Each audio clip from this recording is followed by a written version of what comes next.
बिस्मिल्लाहिर्रहमानिर्रहीम। अस्सलाम वालेकुम व्यूअर्स, आज मैं आप लोगों को जिस्म के ऊपर तिल की अलामत बताऊंगा।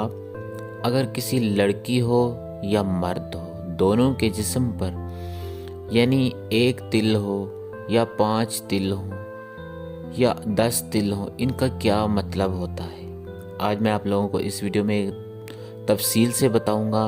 अगर किसी के चेहरे पर या किसी के जिस्म पर 3 से 5 तिल हों तो वो शख्स बहुत ज़्यादा खुशनसीब और लकी होता है,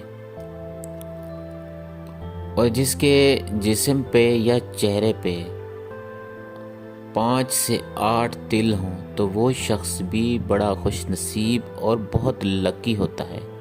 ऐसा शख्स दुनिया में बहुत ज़्यादा तरक्की करता है।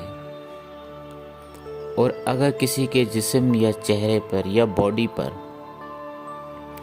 8 से 10 तिल हों तो वो शख्स भी दुनिया में बहुत बड़ा लकी होता है और वो बड़ा होकर अमीर और दौलतमंद बनता है। तो अगर किसी के जिस्म या चेहरे पर या बॉडी पर किसी के किसी हिस्से में मर्द हो या औरत, तो उनके जिस्म या फेस के ऊपर 10 तिल हों या 12 तिल हों तो वो शख्स बहुत ज़्यादा लकी और खुशनसीब इंसान होता है, और वो इंसान बहुत बड़ा मालदार और लाखों और करोड़पति इंसान होता है। तो व्यूअर्स, अगर किसी इंसान के जिस्म या चेहरे पर 12 तिल से ज़्यादा हों तो वो नहुसत की अलामत होती है।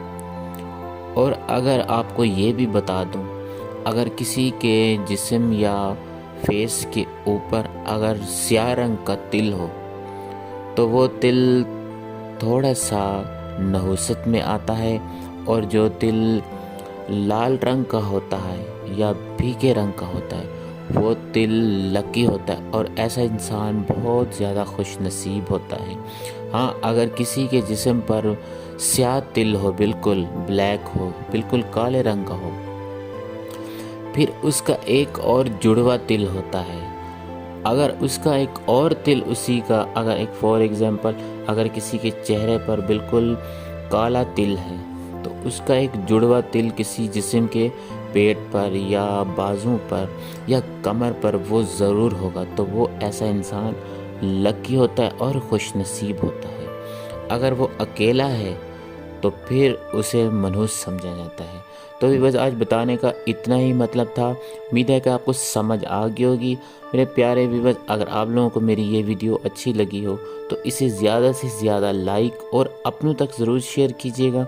अगर आप लोग मेरे चैनल पर न्यू हैं तो मेरे चैनल को सब्सक्राइब लाजमी कर दें, बेल के नोटिफिकेशन को ऑल पे ज़रूर प्रेस करें ताकि मेरी न्यू वीडियो इसी तरह की अपलोड होने वाली आपको मिलती रहे। तो मिलते हैं नेक्स्ट वीडियो के साथ।